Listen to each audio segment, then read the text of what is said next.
All right, and we are live. Okay, so do you hate your boss? Are you thinking of starting your own business? There's a lot to do. There's a lot to know. Where do you even start? You've got a blank canvas, and it's really, really tricky. So today you're watching the Business Octopus, and this is a live stream. I'm Avon. This is Amanda, and today we're going to be talking about where to start when you're starting out. So when you're just thinking of delving into the world of entrepreneurship and business, wrapping your head around the myriad of things that you have to do, and just really understanding the workload that's coming, but also the risks, the rewards, the returns that you can get as a result. So welcome. How are you doing? I'm fantastic. Avon, how are you today? Tired as hell. But hey. And yet he's still here, showing up. The show must go on. Yeah. So yeah, like I guess in the last day, like this is Friday, end of the day, brain's a bit cooked. Recently there was a podcast or like a on-stage presentation from the CEO of NVIDIA, and NVIDIA's recently grown like 5,800%, and this is already a multi-billion-dollar company. So one of the things that he was saying was like, the reason why we've grown so fast is because when I'm awake, I'm working. When I'm not working, I'm thinking about work. And when I'm working, well, I'm working. So sometimes putting in the effort can really, really matter. But in order to go from nothing to a big company, you've got a big blank canvas, and it's really, really hard to figure out what the hell to do. So if you're thinking about what to do and where to start, why don't we set the scene and just go through, what's going through your head as someone starting a business when you're just starting out? What are you thinking? Look, as someone who's been in that position, you're scared, you're excited. Scared's probably not the right word. Probably terrified is a more accurate representation. You're overwhelmed because you don't actually know where to start. You have this zone of genius, this thing that makes you unique, that you're really amazing at.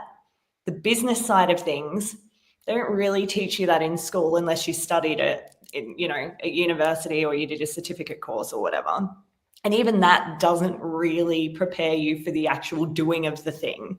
So just a lot of overwhelm, and I don't know where I'm going and I don't know where to start. And there's this feeling also of feeling super alone as well, because if you've been in a job environment, you've worked in a team, and suddenly you're this solopreneur and you have to make all of these decisions and come up with all of these ideas on your own. So it's a massive, massive change.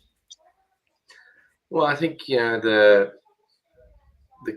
confusion side of things, like most people are probably cautiously optimistic, where later in your entrepreneurial career, you should be cautiously pessimistic,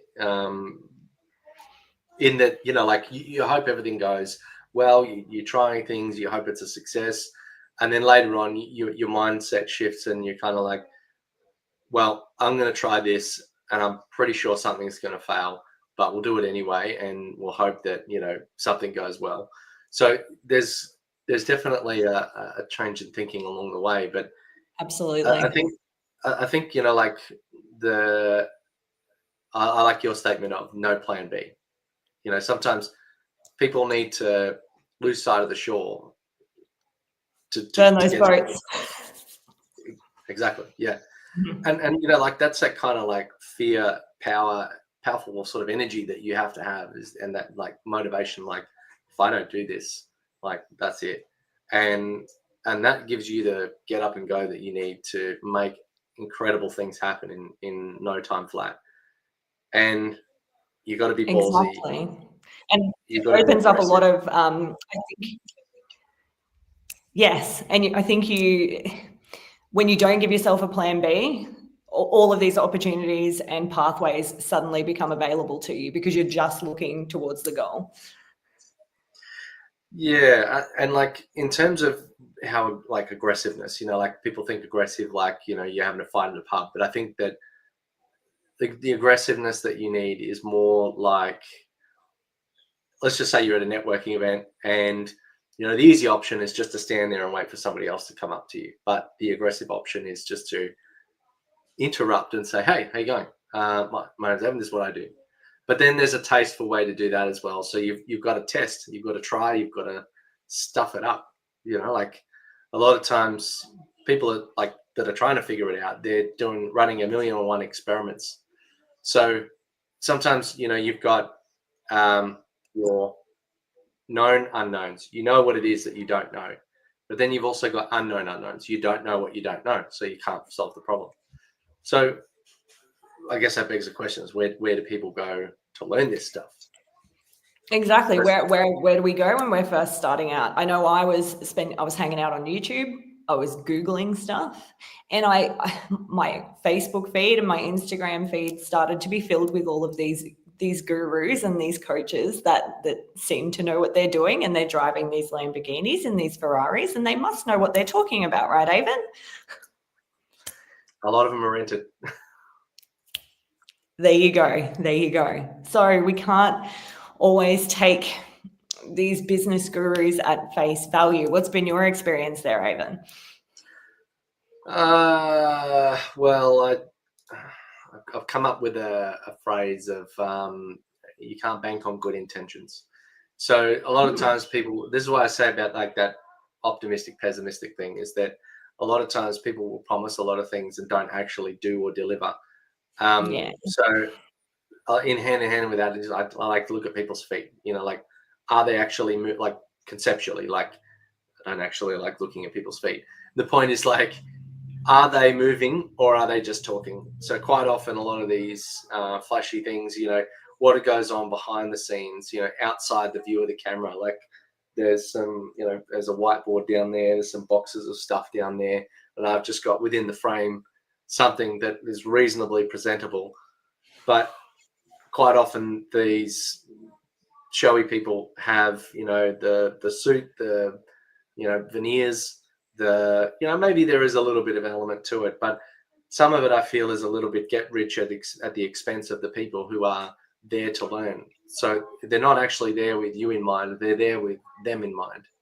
That's why you can't bank on someone else's intention, that they're not there for they're not there for the greater good, or they're not there for the good of you. They're there for a transaction that's going to make them, get them their next, I don't know, Facebook ads bill or something like that. Right. Yeah. And that you hit the money there. It's transactional, right? It's not about actually building any kind of relationship or collaborative environment. It's just very transactional. You give me money, I'll give you a system, I'll give you a process, off you go. Yeah. So, and that is not, in my experience, I've worked in that environment where it's very transactional, and I don't find that it works, especially for me. You mentioned like the YouTube stuff, research. Like, I think there's a lot of good stuff. There's a lot of bad stuff. Like a lot of it is driven by the algorithm to do this much amount of content, or they said the same thing that's only surface level 50 different ways, but because they've sort of been around for a while, that's what gets views. But that doesn't actually go deep on the topic or give you the depth of understanding that you need. Yeah. I still don't mind, like you should read far and wide. And, maybe read, watch, listen. Podcasts are good. If, like, say, for example, with the unknown things, I like to listen to a podcast about a particular topic that's like a problem that's coming up for me, so that I know what to research, because I might use a certain keyword that I've never heard before. I might use a certain term or something that then I can go down the rabbit hole and figure that thing out. But unless someone like points to you need to know this, and this, there's like about, I think there's more information uploaded on the internet in the last 12 months than there has been for the entire history before that period. Wow, there you go. That's wild. And I really, just to drive home what you were saying, when we're first starting out, we don't know what the right question is to ask a lot of the time. So like you said, you're pulling a thread and you learn a little bit more. And so you might learn some keywords or some terminology that you can use. But when we're first starting out, unless you've got people that you can sort of sit and throw ideas at and spitball with, there's no way for us to ask those intelligent questions or have someone else interpret what we're trying to say so desperately when we don't know how to say it. Or or your vernacular for it might be totally different to somebody else's, or like you don't understand the industry speak, the jargon, or maybe that you go down a rabbit hole very easily. You Absolutely. take an idea and then interpret it the wrong way, and then get hung up on this one thing that doesn't even matter. There's just a lot of wrong framing. Exactly, and it can cost you months, and I've even seen people where they've wasted years on their business journey because they've just gone 1 degree off in the wrong direction, and yeah, it's crazy. There was a Shark Tank product that was on there, and there was these two old guys that made this drill that would change. Like you could drill and then go click and then like bore out the bit for the next screw or something like that. And they're like, oh yeah, we developed this product. It's really fast, and you can just do this and this and this. And they're like, how much money have you spent, or how many of these have you sold? And they're like, none. They're like, how much money have you spent? They said $2 million. And the things that the people at Shark Tank said was like, has anybody ever told you no? Has anybody ever told you that this is not a great idea, or maybe that there's no product market fit, or it's not enough of a problem for someone to actually want to solve? Yeah. So sometimes you need to be told no, not like, how do I do more? Like I turned someone away the other day. They said, I want to do Facebook ads and Google ads and this and that. I said, that would be given, the timing of the year and what you're trying to achieve in the time frame that you're trying to achieve it, it's actually going to be a distraction, and you're going to end up losing thousands, and it'll probably kill your business. So don't do it. Even though I could probably say, yeah, sure, no worries, Mr. Customer, I'll help you with that and then make money on it. I don't think that's ethical. Two, I think sometimes you just need a BS tester, someone that can push back on you and go, is that really a good idea? Absolutely. And it can't be your friends and your family, because they just don't have the context. They don't have that grounding in the business world, right? Well, there's still people around in my network that are businessy people that, I kind of have a little level of respect for. And then, they question some of the things that I do sometimes, and they can't see the bigger picture. And then you go and talk to somebody else who's, worked in that space or has a bit of experience, and they're like, that's pretty amazing. So there's a saying that correlation is not causation. I think sometimes people think that because this happened at the same time as that must have been the cause. But no, that was probably something that happened 3 to 6 months before that created the cycle to create this event, or this like perfect storm of things. So there's a lot of things that you can't see, a lot of undercurrents in business that are not obvious. It's not like input equals output. There's generally, like marketing and sales is about convincing humans to pull out their wallet and hand over something, a resource that they had to work hard for.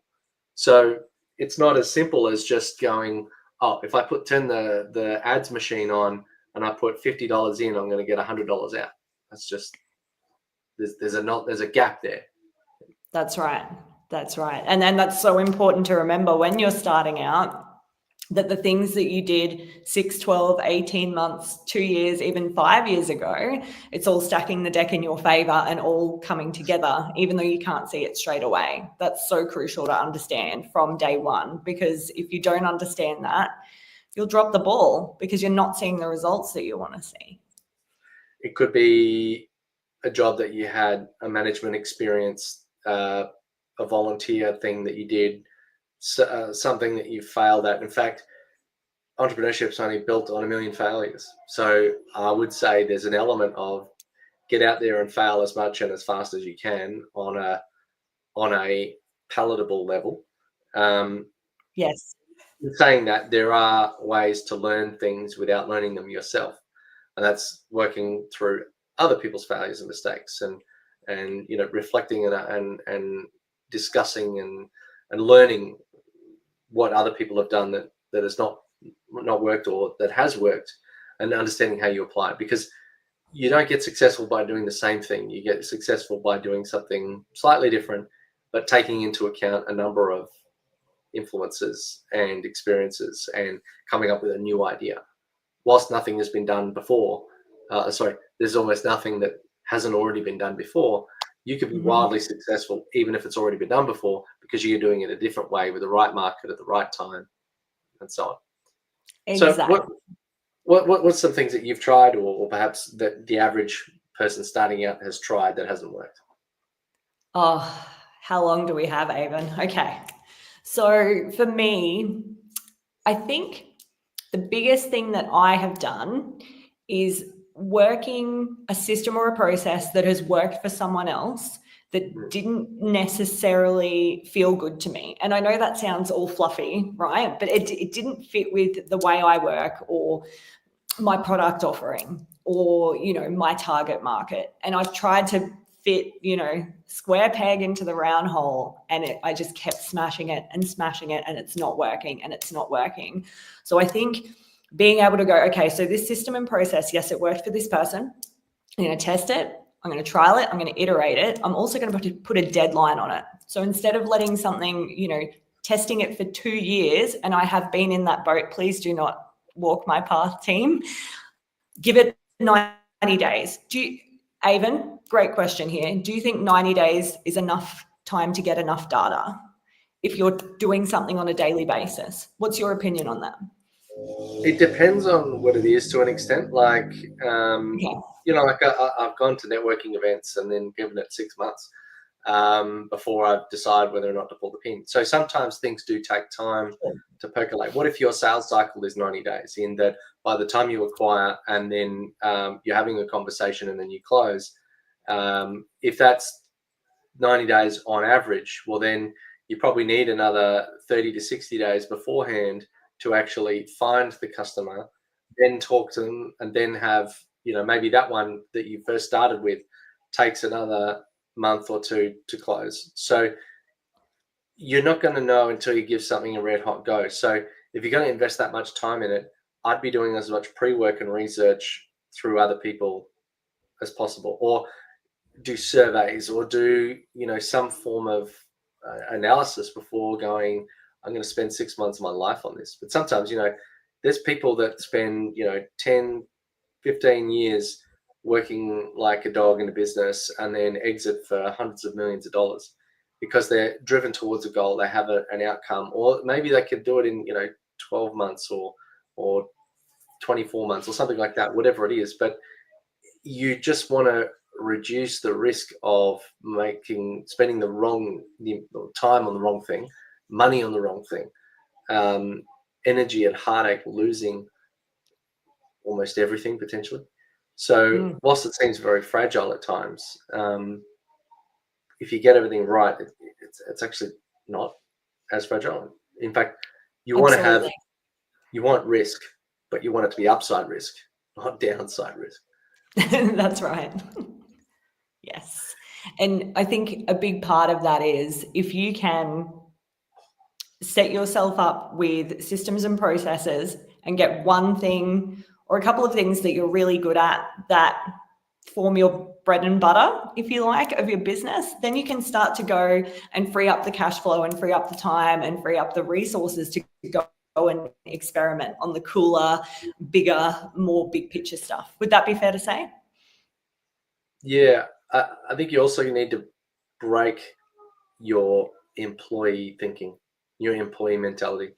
I think a lot of times people are in a certain set, or like, you need to be comfortable being uncomfortable, and you need to be was it Elon Musk's wife said that you need a level of stress that would break most people, but be comfortable with that for a long time in order to be successful.